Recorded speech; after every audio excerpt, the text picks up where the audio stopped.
Greetings, everyone. My name is Shondella Roberts, and I teach 7th grade advanced content reading at Griffin Middle School. The data overview I am sharing today is for the English Language Arts and Reading Department teachers, teacher leaders, and the administrative team at Griffin Middle School. A little about Griffin. Griffin is located in Smyrna, Georgia, where we serve as scholars in grades 6 through 8 as part of Cobb County School District. Griffin Middle is located in one of the fastest growing counties in the state of Georgia, and it is important to note that we are in our second year of transition from Title I status. So let's begin by answering the question, what? What we will do is we will specifically review the demographic changes at Griffin Middle School from 2020 to 2023. Now let's answer the question, how? How will we achieve this goal? We will examine school demographics, and we will analyze math and reading milestone scores and see how we compare to other students in our district and the state of Georgia. And finally, we will look for patterns within 7th grade ELA data to help us establish our strengths and weaknesses. Now this brings us to our why. Why is this important? The goal is to begin to use this data to pinpoint strengths and weaknesses in the language arts curriculum so we can start to build plans for future instructional strategies. And that is why this is not only intended for an administrative and leadership audience, but also for the 7th grade Reading and English Language Arts PLN, or what we refer to in Cobb County as our CCC, our Cobb Collaborative Communities. Let's consider these two questions as we move forward. What are strengths and weaknesses regarding student reading and writing comprehension? And secondly, how can ELA and reading teachers use this data to inform and improve instructional practices? Let's begin by analyzing our enrollment data. Enrollment decreased from 2020 to 2021. This is primarily because a new middle school opened in our neighborhood. We went from 1,585 students to 952 students. Last year, however, we grew from 952 students to 993. Regarding gender, our enrollment pattern of having more males than female students remained consistent. In 2020, we had 65 more males than females enrolled. In 2021, we had 44 more males than females, and in 2022, we had 67 more males than female students enrolled. Enrollment by race is interesting as Griffin is a diverse middle school. Our Hispanic and Black population is fairly large. Both decreased in 2022, and our white population grew.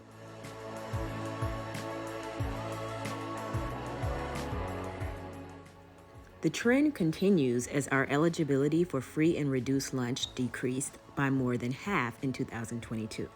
Again, this is linked to the new middle school that was built, as well as our loss of Title I status. So to summarize, from 2020 to 2023, Griffin Middle School's minority enrollment and diversity has lessened each year. In 2021, we had 85% minority enrollment. In 2022, we had 78.5% minority enrollment, and in 2023, we had 77.9% minority enrollment. Today, our current breakdown is as follows.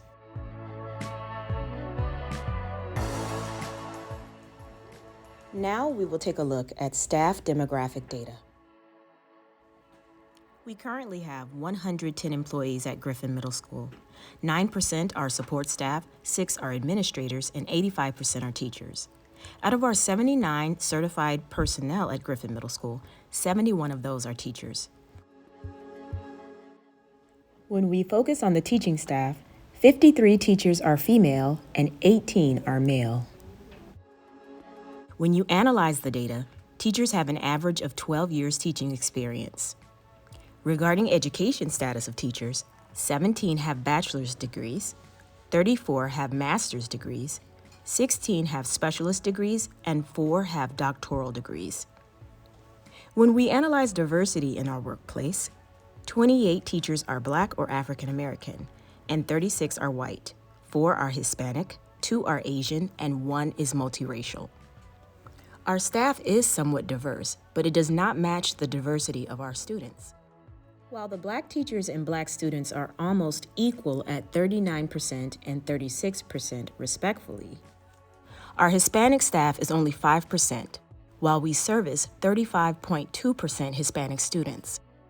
Likewise, our white staff is at 51.1%, and white students only make up 22% of the student population.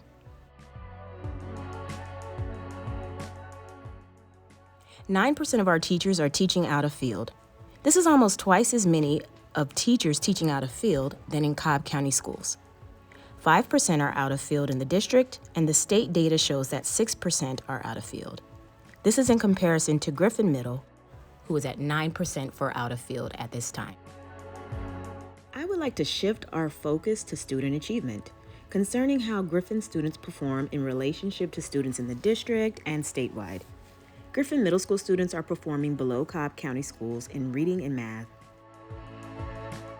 And with a closer look at reading, although Griffin Middle School scholars are only performing below the state by only 1%, other students in Cobb County are performing 11% higher than our Griffin Wildcats. This tells us that there is work to be done and growth is needed for true success. Analyzing 2020 through 2021 data, Cobb County Schools students outperform Griffin Middle School students.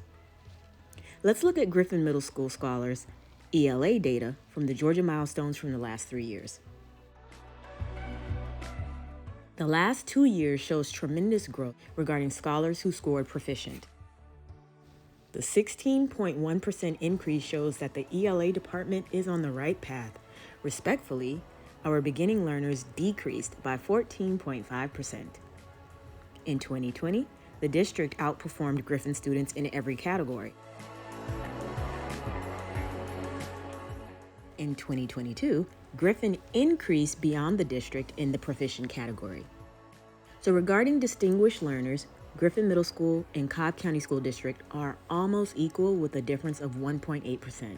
This means in 1 year, Griffin's proficient learners grew by 15.8%. Griffin Middle School increased distinguished learners by 1.8%. The district decreased by 1.7%. Griffin Middle School decreased beginning learners by 10.5%, while the district only decreased by 4.4%. What we do know is Griffin Middle School scholars are not performing as well as most students in the district, but Griffin students are improving each year. With our diverse students, I think we should take a closer look at our ESOL population. When you analyze the 7th grade milestones data for ELA ESOL students, they increased by 8.1% in proficiency from 2020 to 2021. Overall, our white students are outperforming all other races when it comes to scoring proficient or distinguished. They are identified by the burnt orange bar on the graph. This is an interesting discovery because there are less white students enrolled and less white students taking the test. More Black and Hispanic students participate in testing, yet they are performing half as well as their white counterparts. What we notice from the data: white students are scoring proficient and distinguished more than other races. Hispanic students are not scoring distinguished. And Black and Hispanic students are generally scoring evenly across all levels except for in the distinguished category.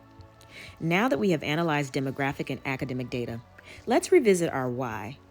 Let's consider these 2 questions. What are strengths and weaknesses regarding student reading and writing comprehension? Though performing below white students, minority students are improving each year, and that is a plus. How can ELA and reading teachers use this data to inform and improve instructional practices? Teachers must continue to differentiate instruction to reach all learners. Tutorials should also be offered since we have lost Title I status and reading connection teachers. For Griffin Middle School to continue growing in the right direction, our next steps are as follows. We must continue leveraging best practices with insightful professional development.